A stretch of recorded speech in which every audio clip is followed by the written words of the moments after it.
This is Marika Nupane, and I'm here to take class on communication and education technology. So today we are here to deal on the most common topic that we hear every now and then: communication, the communication process. So we all know about communication. It's a very familiar word. We hear it every day, right? So what is communication? What does the term communication means? So the word communication has been derived from a Latin word communis, which means common. So it's been derived, the word communication, the term communication is derived from a Latin word communis. The meaning of the term communis is common. So in general, when we talk about communication, communication is nothing but it refers to exchange of ideas, thoughts, opinion, and belief from one individual to another individual or to a group of individual. Moving on to the definition of communication. So, what is the definition of communication? Communication can be defined as the process of interchange of ideas, thoughts, belief, and opinion either by speech, writing, or signs. So, this definition is given by Robert Anderson. So, he says that communication is nothing but it is a process in which we exchange our thoughts, our ideas, and our belief either by writing it down or by speaking or through certain signs. Communication is the process in which we communicate our ideas, thoughts, or belief to another person, to another individual or group of people in order to make sure that our ideas is imparted, our ideas are reached and understood by other people. So now you must think, why communication in terms of nursing? Why are we studying communication in terms of nursing in nursing, right? So communication, when we talk about nursing profession, nursing is one such profession which requires nurses to use their communication skills on daily basis. As nurses, we might have to talk to the patient, we have to talk to the patient's family, we have to communicate within our health team members, right? So in order to make sure that we communicate properly, in order to make sure that we carry out our duties and responsibilities properly, we as nurses must have a very good knowledge of what is communication, what are the different types of communication, and how can we use communication effectively in order to make sure that we are carrying out our job and our responsibility in an efficient manner, right? Because nursing is one such profession which requires communication skills, or which requires communication to happen on a daily basis. We have to have a good communication skill as a nurses. Various research that has been conducted, various studies that have been done shows that the satisfaction level of the patient largely depends on the communication skills of a nurse, right? But in India, it is also seen that studies also suggests that as nurses in India, nurses possess very poor communication skills in India. So in order to understand, in order to make sure that we uplift our profession, in order to make sure that we communicate with our patient properly, we need to have a good knowledge about communication. That is why we are studying communication in nursing, right? Now, moving on to the process of communication. So let us understand what is the process of communication. Okay, so before we go on to what is the process, what are the elements that are involved in communication process, we must know that communication is one such process which is very dynamic, which undergoes constant changes. Dynamic is something that undergoes constant changes, right? It is a dynamic process and it is a continuous process. Communication is a dynamic process, which means it undergoes changes all the time, which undergoes constant changes, and it is a continuous process. So in terms of communication process, there are various elements involved. We have various factors involved in the process of communication.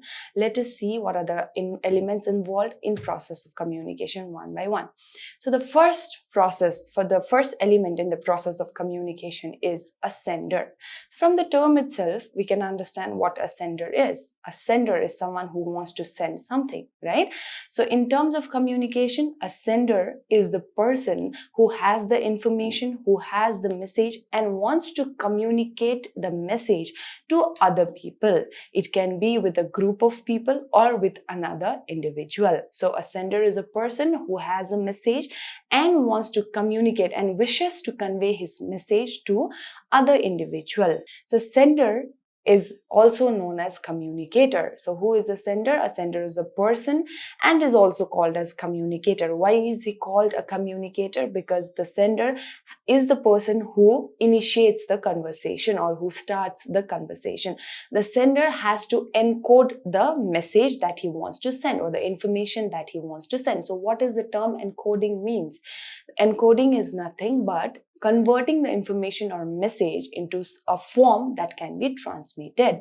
So encoding, the sender is there, the sender has a message, he encodes the message. Sender is also called as communicator.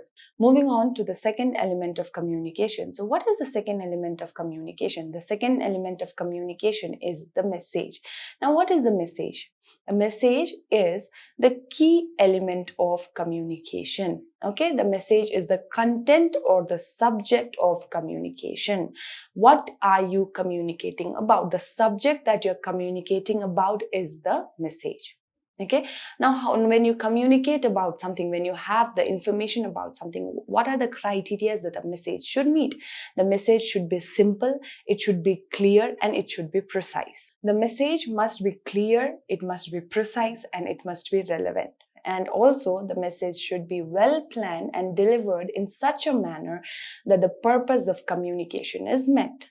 So to summarize, what is a message? Message is nothing but it is a subject of communication. It is the content of communication. What are we communicating about? It is the content of communication. Okay, so what are the criteria that a message should meet? The message must be clear, it must be precise, and it must be relevant. The message should also be well planned and it should be delivered in a manner through which the purpose of communication is met. Okay. Now, moving on to the third element of communication.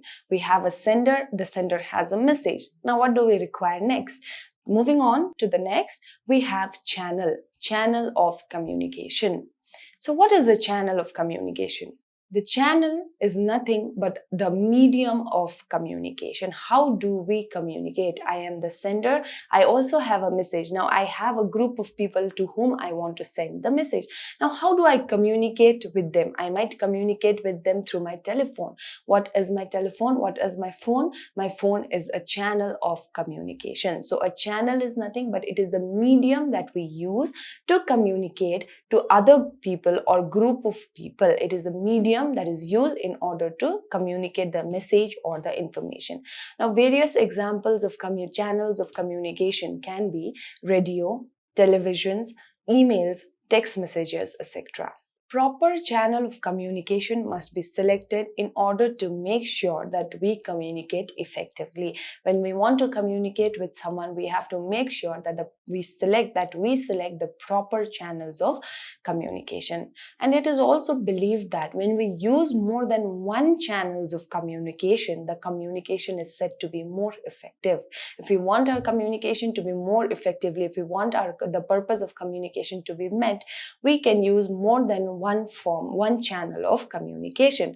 For example, if we want to explain to a patient about the use of spirometry, we might be able to tell it verbally to the patient, but just instead of telling verbally to the patient, if we use demonstration technique along with verbally explaining it to the patient, it becomes very much easier for the patient to understand. So when we use more than one channel of communication, it is said that the communication becomes more effective.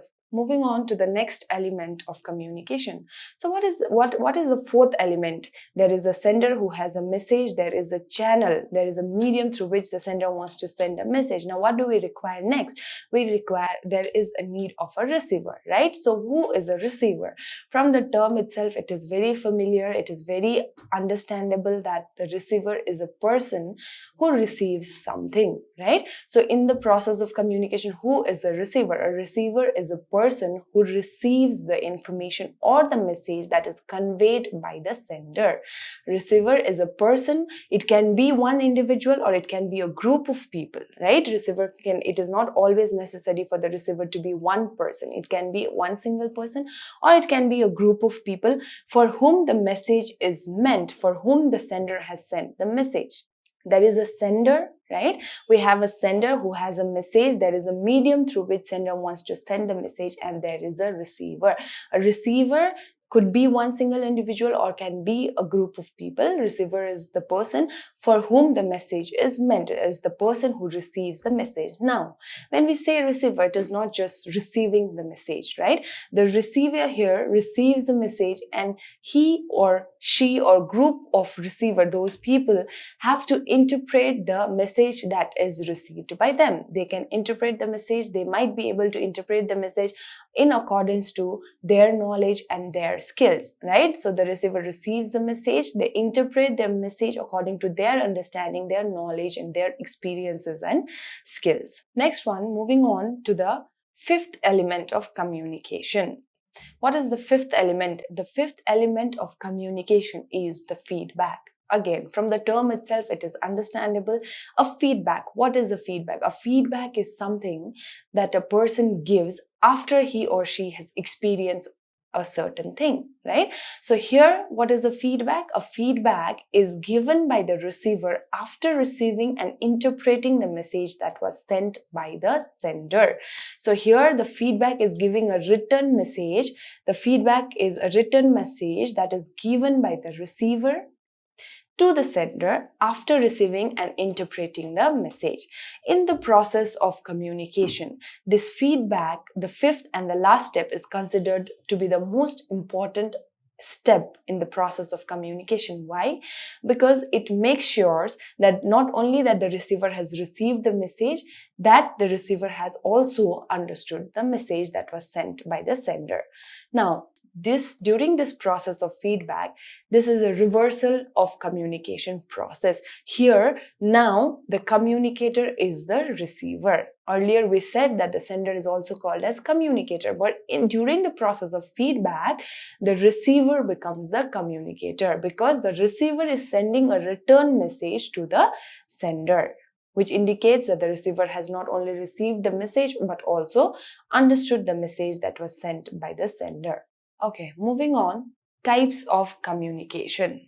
Okay, so we have to see, we understood what communication is and what are the different elements that are involved in the process of communication, right? Now we are going to see what are the different types of communication. So broadly classified, communication is divided into two different types. One is verbal communication and another one is non-verbal communication. So we will be discussing verbal and non-verbal communication one by one. First one is the verbal communication. Now, what is verbal communication? Verbal communication is exchange of ideas, thoughts, or belief through words. When we exchange our ideas, thoughts, or beliefs, or our opinion through words, it is known as verbal communication. Now, very important thing to remember in this is that mostly when we hear verbal communication, we think it is just about speaking or just speech, right? But verbal communication includes both spoken as well as written communication. It includes both spoken words and written communication. Further, this verbal communication is divided into two different types, that is oral communication and written communication. So what is verbal communication? Verbal communication is nothing but it is exchange of ideas, thoughts, and belief through words. So what is oral communication? Oral communication is when the message or the information is communicated through spoken words. Okay, what is oral communication? When we communicate with someone, when we exchange our ideas and thoughts with someone through spoken words, it is known as oral communication.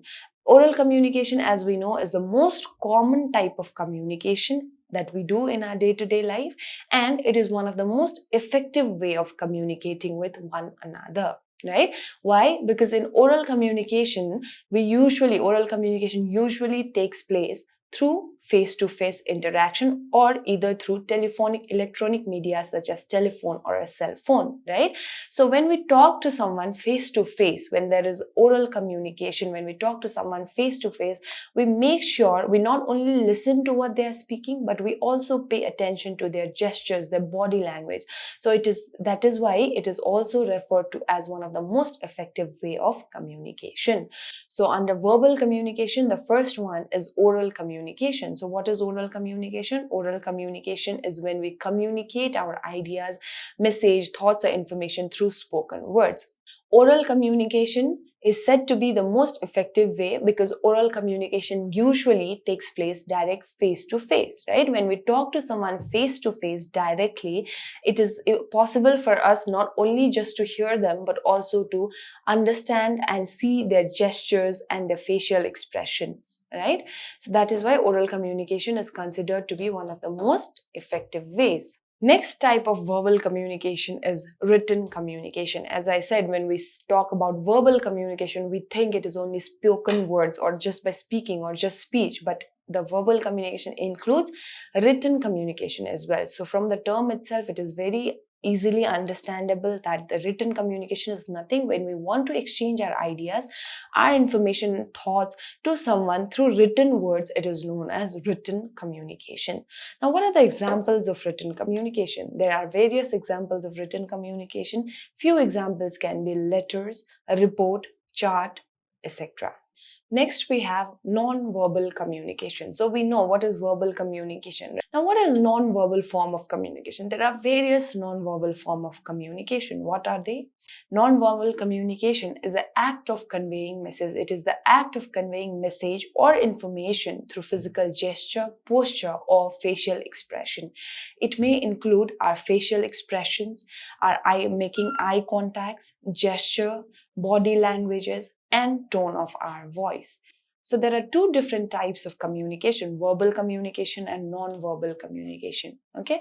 So in verbal communication, we have two different types that is classified: oral and written communication. Verbal communication. In verbal communication, we make use of words in order to communicate our message or the information. So it may include our spoken words or it may include written words, right? So another type of communication is non-verbal communication. In non-verbal communication, physical gesture, posture, and facial expression, making eye contacts, nodding our head, tone of our voice, all this comes under non-verbal communication, and it is a means of communicating with one another. Now, to conclude, what is communication? Communication is a two-way process which includes a sender and a receiver, right? There is a sender who has a message, who wants to communicate about certain thing. The sender sends the message, the content, through a medium which is called as channel of communication to the receiver. The receiver receives the message, interprets the message according to his or her idea and knowledge, and then gives a feedback or return message to the sender after receiving the message. Now, the sender and the receiver are considered to be two faces of one single coin. Why? Because these two, the sender and the receiver, are considered to be inseparable and equally essential for the process of communication. To conclude, let's see what we have discussed today, right? We have seen what is communication, what is the process of communication, what are the different elements involved in the process of communication, what are the different types of communication. So, communication is the process in which there are two elements involved. It is a two-way process where there is a sender and a receiver, right? The sender is the person who wants to convey the message or has a message or an information that he wants to share or impart. There is a message, right? Message is nothing but the content or the key about which the sender wants to communicate. The sender has a message, the sender wants to send the message. To send a message, the sender requires a medium which is called as channel of communication. Various channels of communication. Examples could be radio, television, emails, or text messages, right? The sender sends the message through a medium or through a channel to a receiver. Who is a receiver? A receiver is the person to whom the message is meant, or the receiver is the person who receives the message, interprets the message according to his or her knowledge and idea. The receiver could be one single person or it could be a group of people, right? So the sender and the receiver are considered to be two faces of one single coin. Why? Because the sender and the receiver are considered to be inseparable and equally essential for the process of communication. I hope the class was helpful. Thank you so much, and we'll meet you in the next session where we will be discussing about the different techniques and barriers of communication.